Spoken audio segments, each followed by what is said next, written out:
Hello, আসসালামু আলাইকুম।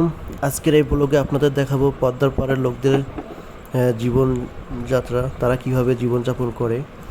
এই যে পদ্মার পাড়ের মানুষজন, তাদের জীবিকা নির্বাহের একমাত্র বাহন হচ্ছে এইসব নৌকা বা ট্রলার। এইসব নৌকা ট্রলার দিয়ে তারা মাছ ধরতে যায়। তো আজকে আমরা বালাসর শাখার শাখা ব্যবস্থাপক মোহাম্মদ আরিফ আকন এবং আমি মোহাম্মদ সোহেল রানা দুজনে মিলে নৌকা নিয়ে চলে যাব পদ্মা নদীর মাঝে, এবং পদ্মা নদীর চরে যেসব লোকজন বসবাস করে তাদের কাছ থেকে শুনবো তারা কীভাবে এখানে জীবিকা নির্বাহ করে। আপনারা পুরো ব্লগটিতে আমার পাশে থাকবেন, ইনশাআল্লাহ আপনারা অনেক সুন্দর সুন্দর দৃশ্য দেখতে পাবেন। তো আমরা একটু সামনে যেতে দুজন লোককে দেখতে পেলাম, স্বামী স্ত্রী, তারা নৌকাতে করে যাচ্ছে। তো আমি প্রথমেই তাদেরকে জিজ্ঞেস করলাম যে আপনারা কই যাচ্ছেন। তারা উত্তর দিল যে তারা কবুতরখোলা বাজারে বাজার করার জন্য এখন যাচ্ছে।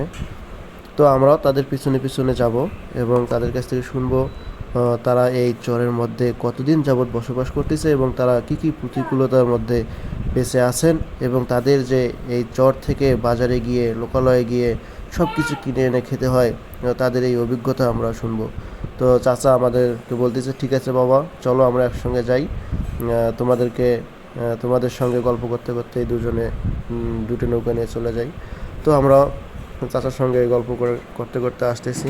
আসলো যে রাসেল ভাইপার, তখন কি আপনারা কি দুই একটা দেখছিলেন চোখে? চারটে মারছেন? রাসেল ভাইপারে মারছেন না অন্য সব? মানুষ যে বলতো যে এটা হুসুক, রাসেল ভাইপার নাই, কোনো কিছু নাই, ভুয়া। তবে এই যে আপনাদের কষ্ট, এই যে বাজার করতে সেই যাওয়া লাগে এখান থেকে ওই কবুতরখোলা আবার আসা, এটা তো প্রতিদিনই আপনাদের মানে কষ্ট ভোগান্তি হয় না? যে একটা লবণের দরকার হলো আপনি এখানে পান না, যেহেতু বাজার নাই। চাষা বলতেছে তা তো হয়, তবে আমাদের এখানে আবার অনেক সুবিধাও আছে। যেমন আমরা এখানে গরুর আগে আপনার বাড়ি ছিল কোন জায়গায়? খুব সহজে পাই এবং আমরা গরু পালতে পারি, এই জন্যে আমরা এখানে বসবাস করি। তো তারা যে চরে বসবাস করে এর জন্য তাদেরকে কোনো ভ্যাট ট্যাক্স সরকারকে দিতে হয় না, এবং কোনো রাজনৈতিক দলের নেতাদেরকেও তাদেরকে চাঁদা দিতে হয় না। তারা সেটা বলল যে আমাদের চাঁদা কোনো দিতে হয় না, কিন্তু আমাদের একটাই সমস্যা, এখানে বিভিন্ন প্রতিকূল পরিবেশে আমাদেরকে যুদ্ধ করে বাঁচতে হয়, এটাই আমাদের মূলত সমস্যা।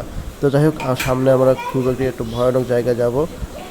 সেই জায়গাটি দেখবেন, দৃষ্টিনন্দন একটি জায়গা, মনে হবে যে আমরা কোনো সুন্দরবনের বা ম্যানগ্রোভ বনের ভিতর দিয়ে যাচ্ছি। দূর পাশে সবুজ শ্যামল গাছ, তার মাঝখান দিয়ে বয়ে চলছে একটি ছোট নালা বা নদী, দেখতে অপরূপ সৌন্দর্য, যা দেখলে মন ভরে যায়। এই যে আপনারা দেখতে পাবেন, মনে হয় যে এই দুই ধারে এইসব সবুজ ঘাসের ভিতরে বড় বড় অ্যানাকোন্ডা বাস করে, বা অজগর, সাপ, বিভিন্ন ধরনের বন্য প্রজাতি। তবে বন্য প্রজাতি এখানে শুধু পাওয়া যায় শিয়াল, শিয়াল এবং সাপ।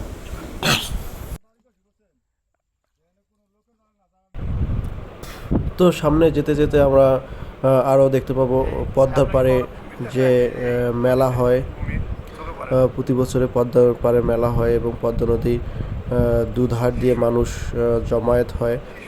এই জমায়েতগুলো আপনারা দেখতে পাবো। তো এখন খুবই ভয়ানক জায়গা দিয়ে যাচ্ছি, মনোরম একটা পরিবেশ, খুব সুন্দর জায়গা। আর নদীতে আসলেই তো দূর থেকেই পদ্মা সেতু অনেক সুন্দর করে দেখা যায়। আসলে পদ্মা সেতু রাতের দৃশ্যটাই সবচেয়ে বেশি ভালো লাগে, এত সুন্দর লাইটিং ব্যবস্থা, যা দেখলেই চোখ জুড়িয়ে যায়, মন জুড়িয়ে যায়। তো পদ্মা সেতু আপনারা দেখতে পাবেন এখানে আসলে। তো রোজা থেকে আরিফ আকন নৌকা বাইতে বাইতে খুবই ক্লান্ত হয়ে গেছে, সে অনেকক্ষণ ধরে নৌকা বাইতেছে। আসলে আমি উত্তরবঙ্গের মানুষ, উত্তরবঙ্গে কোনো নদী নেই, বা আমাদের বাড়ির আশেপাশে নদী নেই, তিস্তা নদী আছে অনেক দূরে। তাছাড়া আমি কখনো নৌকা চালাইনি, তাই আমি পারতেছি না, আমি শুধু ভিডিও করতেছি। আর রোজা থেকে আরিফ আকন একাই নৌকা চালাচ্ছে, আসলে সে অনেক ক্লান্ত হয়ে গেছে। তারপরেও অনেক সুন্দর জায়গায় যেহেতু গেছে, মনের একটি স্পিরিট, শরীরের একটা অন্যরকম এনার্জি তার ভিতরে চলে আসছে। সে রোজা থেকেও এই রোদের মাঝে পুরা পদ্মা নদী পাশ থেকে ওপাশে গেছে এবং চরের মাঝেও সে চালাচ্ছে। বেশ ভালো সে নৌকা চালাতে পারে, প্রশংসনীয় তার নৌকা চালানো। আর আমি তো চালাতে গেলে এদিক ওদিক চলে যায়, নৌকা একই জায়গায় ঘুরে। কয়েকবার চালাইতে গেছিলাম কিন্তু ওইভাবে সোজা নিয়ে যেতে পারি না, জায়গাতেই ঘুরতে থাকে। তাই পরে আমাকে আর না দিয়ে আরিফ আপা নিজেই চালাচ্ছে। আসলে খুব সুন্দর একটি ব্লগ আপনারা দেখতে চলেছেন, বা পুরো ব্লগটা যারা দেখতেছেন তাদেরকে অসংখ্য ধন্যবাদ। আমার ব্লগটি দেখে আপনারা কমেন্ট করবেন, লাইক করবেন, এবং এরকম ব্লগ যদি পেতে চান অবশ্যই আপনারা কমেন্টে লিখে দেবেন। আসলেই পদ্মা নদীর আশেপাশে যে মানুষ যারা বসবাস করে তারা খুবই ভালো মানুষ, এবং তারা যে প্রতিকূলতায় বড় হয়, তারা যে প্রতিকূলতা নিয়ে বাঁচে, এজন্যই তারা বুঝতে পারে জীবনটা কত কষ্টের, কত বেদনার। এই জন্য তারা অন্যের ক্ষতি করতে চায় না, বা তারা যে কষ্ট করে জীবন জীবিকা নির্বাহ করে, এজন্য তাদের মন খুবই সহজ সরল প্রকৃতির এবং ধার্মিক। তারা এই পদ্মাতে মাছ শিকার করে জীবিকা নির্বাহ করে। এখন পানি কমে গেছে, এখন দোহার জাল দিয়ে তারা প্রচুর বালিয়া মাছ, ইসা মাছ শিকার করেন। তো যারা পদ্মার আশেপাশে আছেন তারা এসব মাছ খেতে অভ্যস্ত, কিন্তু আপনারা যারা উত্তরবঙ্গে আছি বা আমরা আছি, তারা এইসব বালিয়া মাছ বা সাগরপোনা মাছ খুব বেশি খেতে পায় না। তো উত্তরবঙ্গের যারা ভিডিওটি দেখবেন তারা অবশ্যই যদি বালিয়া মাছের পোনা খেতে চান বা খাওয়ার আগ্রহ থাকে, অবশ্যই আপনারা এটা খুবই সুলভ মূল্যে পাওয়া যায়, অনলাইনেও পাওয়া যায়, কুরিয়ার করেও অনেকেই কিনে নিয়ে যায়।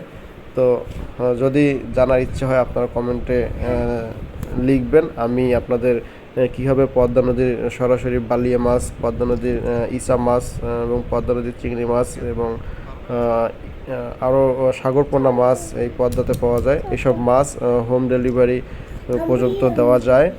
এবং আপনারা কীভাবে পাবেন সেটার লিঙ্ক আমি আপনাদের দিয়ে দেব।